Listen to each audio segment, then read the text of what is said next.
Alors, mes chers amis, pour ce nouveau cours de Torah aujourd'hui, j'espère que vous avez passé une journée utile, une journée qui a été dans l'actualité riche en rebondissements, puisque hier soir, quand on s'était parlé, on n'était pas très loin d'un accord. Ce matin, on en était un peu plus éloigné.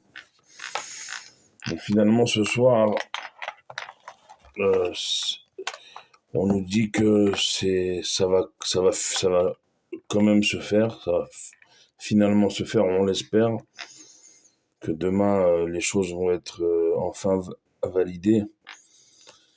Et on est ce soir partagé entre espoir, bien sûr, et inquiétude parce qu'il y a toujours quelque chose. Ça, il faut comprendre une chose, c'est que dans toute Yeshua, dans toute Géoula, dans toute délivrance, il y a toujours, dans les derniers instants, le Yetzirah qui fait son travail et qui nous met à l'épreuve. À l'image du long exil qu'on passe, qu'on est en train, on l'espère très bientôt, de terminer. Il y a toujours dans les derniers instants. Parce que, faut comprendre une chose, c'est que le Yetzirah, il a aucune raison et aucun avantage à ce que le Ham Israël il soit délivré. Le Yetzirah, quand le Ham Israël sera délivré, il n'existera plus.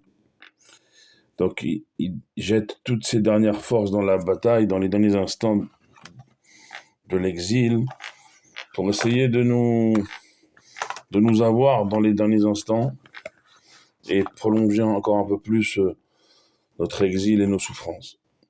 Alors nous, Am Israël, on a une force que le Yetzirah, il n'a pas, et que nos ennemis n'ont pas.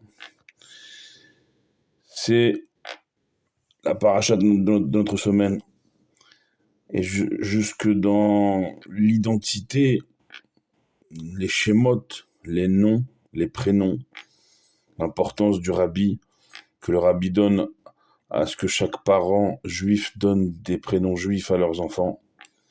C'est c'est véritablement la carte d'identité ADN de chaque juif et de chaque juive.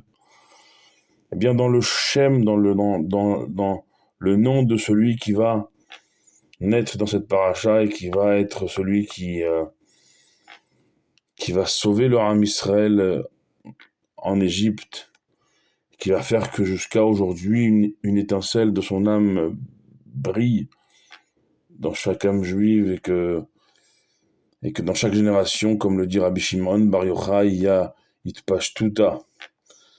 Il y a un peu de son prolongement à chaque génération, qu'on compare même le Mashiach, qu'on attend tous à notre génération, on l'appelle le Moshe de la génération. Eh bien, on parle de Moshe. Moshe, c'est peut-être, c'est sûrement le prénom le plus célèbre, non seulement de l'histoire juive, mais de l'histoire de l'humanité. Quand vous évoquez Moïse, dans n'importe quelle langue que vous voulez, je pense qu'il n'y a pas plus célèbre. On en a fait des films, des dessins animés, des comédies musicales, et j'en passe. Moïse est une figure quasi centrale de toutes les croyances et continue à faire, je dirais,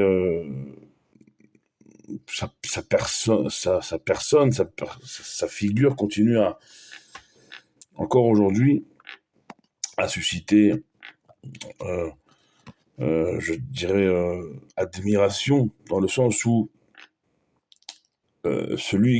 celle qui a donné ce prénom de Moshe n'est autre que la fille de Pharaon de l'époque, qui donc a donné, en tant que princesse égyptienne, un prénom égyptien. Moshe, vous le savez peut-être ou pas, n'est pas un prénom hébreu, n'est pas un prénom à l'époque euh, comme étant un prénom issu de la terre de Canaan, de la terre de Canaan, de la terre d'Israël de l'époque. C'est un prénom égyptien. qui signifie Kimina Maim Meshitiu. Pourquoi elle a donné ce prénom de Moshe? Parce qu'elle a dit, je t'ai sauvé de l'eau, je t'ai sorti de l'eau. Terme exact, je t'ai sorti de l'eau. Et ça, rien que dans l'identité, dans le prénom de celui qui va nous délivrer à l'époque et qui nous accompagne jusqu'à la fin des temps et on a une étincelle de lui, ce qui nous permet par exemple d'amener nos garçons à 8 jours à la Brit Mila, entre autres, le dépassement de soi qu'il faut aux parents pour emmener leur garçon de 8 jours à la Brit Mila, ça provient de l'étincelle de Moshe qui vit en chaque juif. En chaque juif, c'est ce que Moshe demandera avant avant de se voiler à ce monde. Il demandera à Dieu, j'accepte de ne pas entrer en terre d'Israël à condition qu'une partie de mon âme, une étincelle de mon âme, soit à chaque génération jusqu'à la fin des temps, en chaque juif et en chaque juive. Et à chaque génération, il y a un Moshe, comme nous l'a enseigné Rabbi Shimon Bar Yochai. Il y a un Moshe qui élève la génération, qui est le Nassi d'Orenu, le prince de la génération. Je vous le répète assez pour vous, mais c'est pas moi qui le dis, c'est encore une fois 150 autorités rabbiniques de toutes tendances confondues du monde entier qui ont signé. C'est présent en bonne place au 770 à New York chez le rabbi, qui ont signé, qui a été mis bien sûr, et vous pouvez le consulter, que le rabbi est le Moshe de notre génération, celui qui élève chaque juif, qui a rendu, qui rend et qui rendra encore et encore la fierté à chaque juif et à chaque juive d'être fier d'être ce que nous sommes. Et c'est donc jusqu'à la symbolique autour de son prénom que déjà on voit poindre la Géoula, on voit poindre la délivrance à l'époque en Égypte comme aujourd'hui pour nous. Dans le sens où on a beau, et on a commencé comme ça le cours ce soir, le Yetzer Hara, le mauvais penchant, appelez-le comme vous voulez, il a beau essayer de nous faire baisser les bras. Kimin Hamaim Meshitiu. En chacun d'entre nous, il y a une étincelle de Moshe, prénom égyptien, parce que la fille de Pharaon l'a sortie des eaux du Nil. Et un juif arrive toujours, Baruch Hashem, à sortir la tête hors de l'eau. Même si parfois le corps en dessous reste sous l'eau.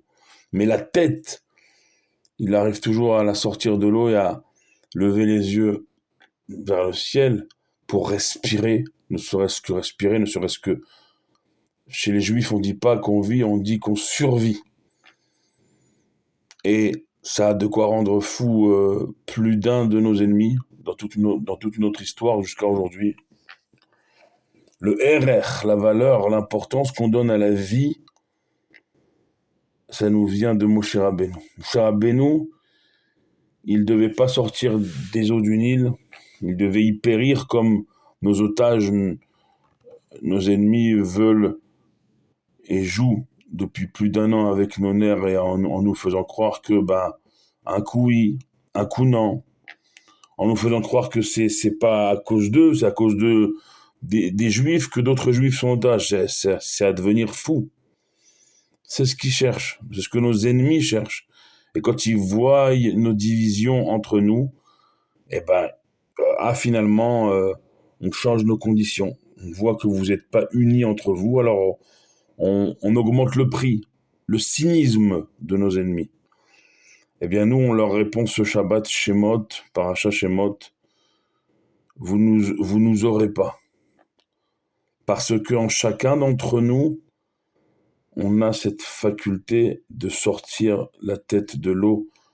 Moshe Rabbeinu nous en donne la force, car lui-même a été nommé parce que on l'a sorti des eaux du Nil. On l'a sorti des eaux d'un fleuve qui est tantôt calme, tantôt tempétueux. Jusqu'à aujourd'hui, peu de géologues arrivent à prédire les mouvements de ce fleuve unique au monde, qui est nourricier, dont la terre dépend de ce fleuve. Et Moshe a été sorti de ces eaux-là par la fille de Pharaon pour libérer de Pharaon son peuple, le peuple, les enfants d'Israël de l'époque, les enfants de Yaakov, la génération qui a suivi celle de Yosef et de ses frères. 130 ans après, 210 ans d'esclavage.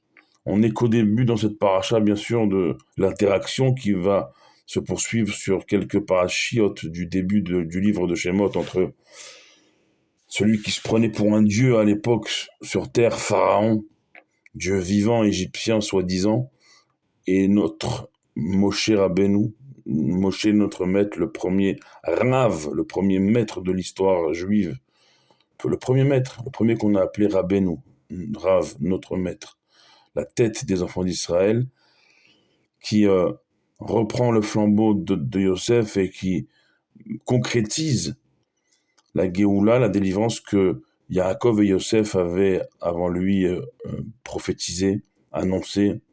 Pakod, Ifkod, Elohim, Etrem avait dit Yaakov et ensuite Yosef, Dieu se souviendra de vous et vous fera monter de cette terre vers la terre promise à Abraham, Yitzhak et Yaakov, celle que des millénaires après nous sommes revenus dessus, sur cette terre d'Israël, avec son lot de pleurs, de deuil, de souffrance, jusqu'à aujourd'hui, jusqu'à ce cynisme de nos ennemis d'aujourd'hui sur nos otages et plus de près, pas loin de entre 900 et 1000 soldats tombés en un peu plus d'un an.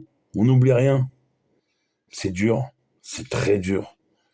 Personne ne peut se mettre encore une fois à la place de ces mamans d'otages et de soldats.